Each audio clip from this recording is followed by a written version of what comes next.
why don't we start off with talking about one of the major things that has just happened in Australian politics, and that was the overwhelming rejection of the voice to Parliament.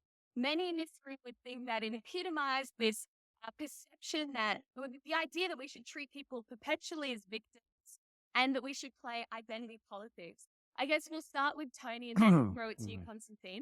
What do you think the rejection of the voice says about Australia and about where we are as a country?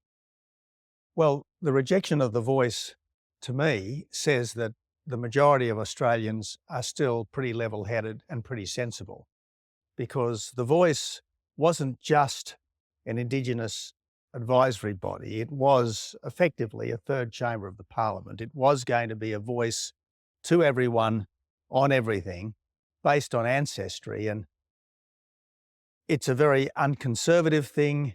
It's a very illiberal thing.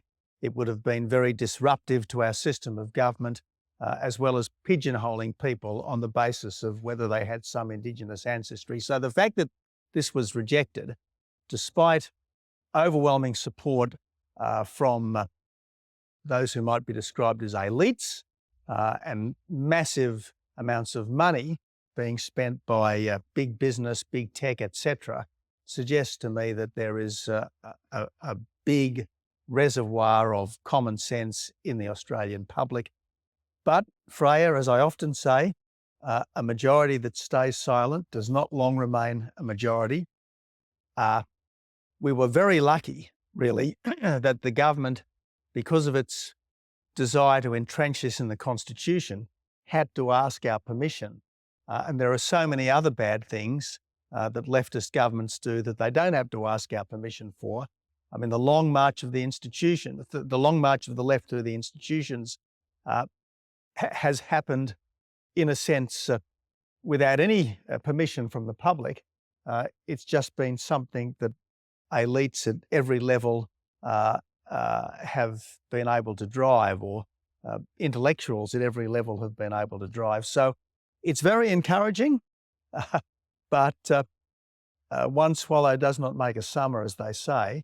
And I don't think anyone should be relaxed and comfortable about the state of our society just because we voted no to this voice of division.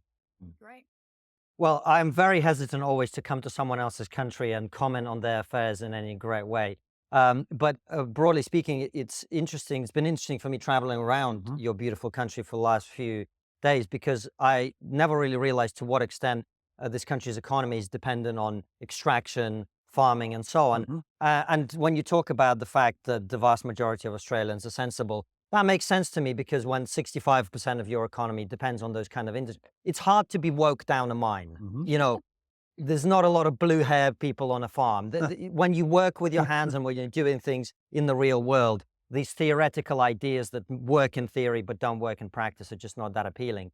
But I think the broader theme you're alluding to, Freya, and a very important one around the West, actually, is the idea, is the conversation rather, around, I think it's a very strong and very clear distinction between two ways of looking at us as human beings.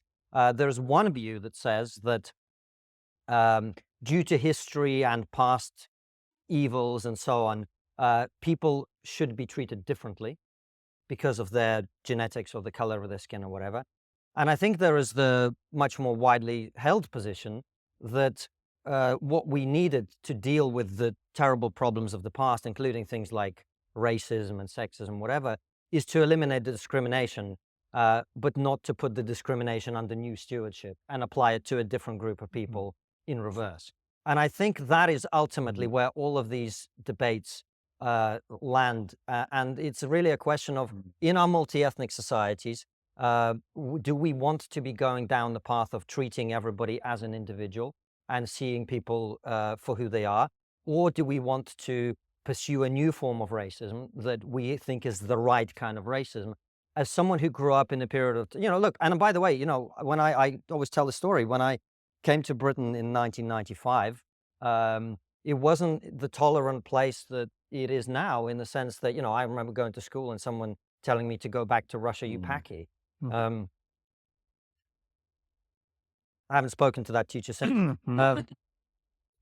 worst geography teacher ever.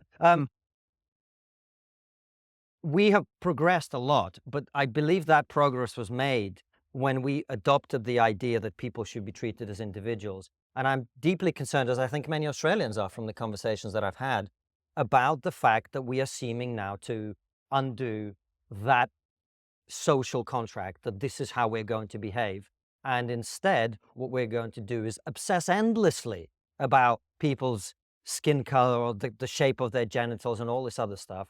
And I think it's incredibly divisive. I think it's incredibly unhelpful. And it is, in a multi-ethnic society, a very dangerous thing to do, from which we've got to run like hell.